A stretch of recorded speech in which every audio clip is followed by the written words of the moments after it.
Assalamualaikum warahmatullahi wabarakatuh. Kembali lagi di channel Nasihat Kehidupan Misteri.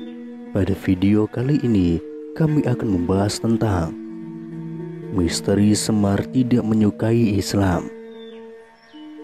Dendam kesumat Semar atas kehancuran kerajaan raja-raja Hindu-Buddha yang dianyominya menyusup lewat penjajahan Belanda dan Jepang di Nusantara. Sejarah perjuangan raja-raja Islam Nusantara terkesan mentah dan gagal total oleh strategi yang diwahyukan oleh Semar kepada tentara Belanda maupun Jepang. Sosok Semar menjadi sebuah ikon yang sangat istimewa dalam cerita pewayangan.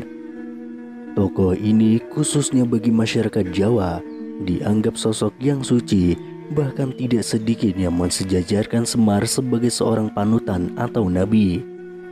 Walaupun Semar hanya dikenal oleh masyarakat Jawa, namun memiliki sejarah yang amat jelas dalam dunia wayang. Dunia wayang mengisahkan bahwa Sang Hyang Wenang berputra satu orang bernama Sang Hyang Tunggal. Sang Hyang Tunggal beristrikan Dewi Rekatawati. Dewi Rekatawati adalah putri Raja Kepiting bernama Rekata. Pada suatu hari, Dewi Rekatawati bertelur. Akhirnya telur tersebut menetas menjadi 3 bagian. Bagian pertama yang berwujud kulit telur menjelma menjadi Teja Mantri atau Togok.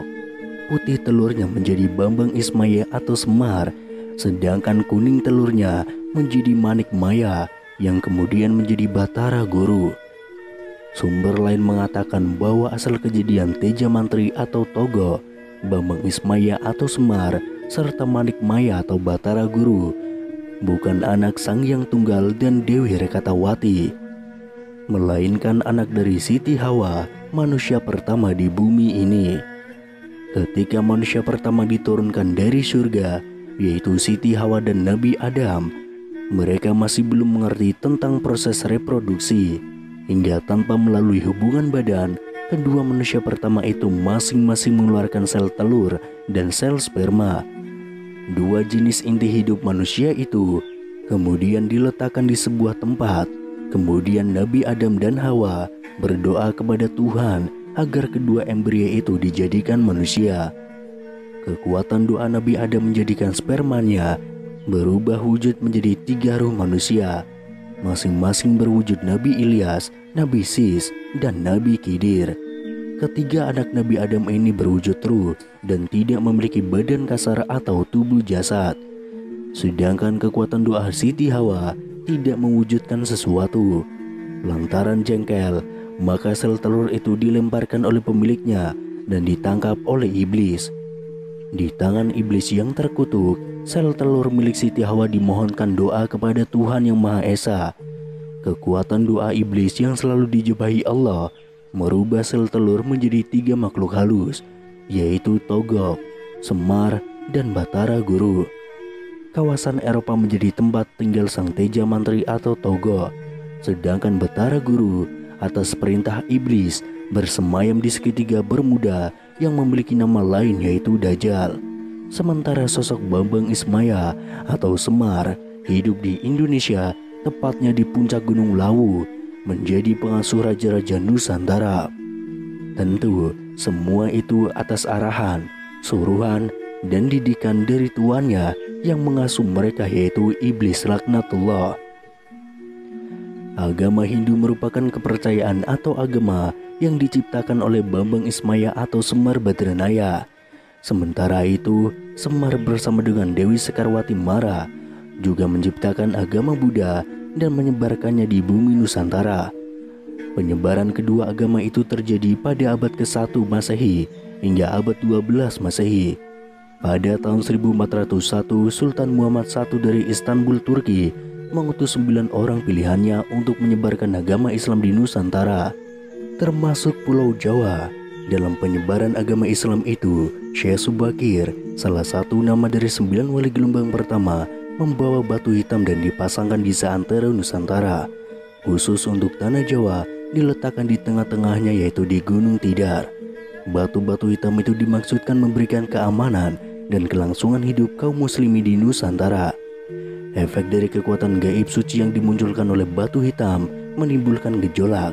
Mengamuklah para makhluk, jin, setan, dan makhluk halus lainnya.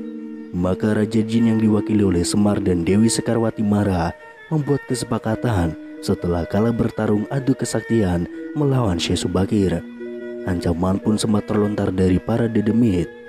Walaupun kamu sudah mampu meredam amukan kami, kamu dapat mengembangkan ajaran Islam di tanah Jawa, tetapi kodratullah tetap masih milik kami. Ingat itu wahai Syekh Subakir. Apa itu? Kata Syekh Subakir. Kata jin, aku masih diperbolehkan untuk menggoda manusia, termasuk orang-orang Islam yang imannya masih lemah. Untuk kedua kalinya, Bambang Ismaya atau Semar Badranaya yang mengaku sebagai pelayan, penganyom, sekaligus penasihat spiritual raja-raja Jawa Hindu-Buddha berbenturan dengan spiritual Islam. Kali ini terjadi di tahun 1476 Masehi, dan yang menjadi lawan bicaranya adalah Sunan Kalijaga. Runtuhnya kerajaan Majapahit yang menjadi momongannya menjadikan dirinya dan Prabu Brawijaya V melarikan diri hingga ke Gunung Lawu. Hal itu dilakukan oleh raja terakhir Majapahit itu untuk menghindari peperangan dengan putranya sendiri, yaitu Raden Pata. Menurut seorang Nilowe yang tinggal di Sidoarjo, bahwa Ki Semar Badranaya saat bertemu dengan Sunan Kalijaga dengan sukarela mengizinkan rakyat Majapahit untuk memeluk agama Islam, namun disertai catatan tidak dengan paksaan, apalagi melalui peperangan. Silahkan anak Angger menyebarkan agama Islam, asal jangan melalui paksaan dan peperangan, kata Semar. Ketokohan Sunan Kalijaga sebagai salah satu dari 9 wali generasi sesudah Syekh Subakir mampu meluluhkan hati Prabu Brawijaya V untuk memeluk Islam sebagai agama barunya. Masuk Islamnya Prabu Brawijaya V mendapat tentangan keras dari Noyo Genggong, Sabdo Palon, yang sebenarnya adalah nama lain dari Ki Semar. Dengan kasar dan menahan amarah, Ki Semar Badranaya berkata kepada junjungannya, Prabu Brawijaya V, hamba tidak mau masuk Islam sang Prabu, sebab hamba adalah penguasa, pembesar atau dahyang tanah Jawa. Saya adalah suami yang membantu anak cucu serta para raja di tanah Jawa. Aku adalah raja dari semua spiritis di tanah Jawa. Aku telah hidup untuk melayani keturunan Raja Jawa. Disinilah kita berpisah. Setelah mengucapkan itu, Ki Semar Badranaya pun menghilang.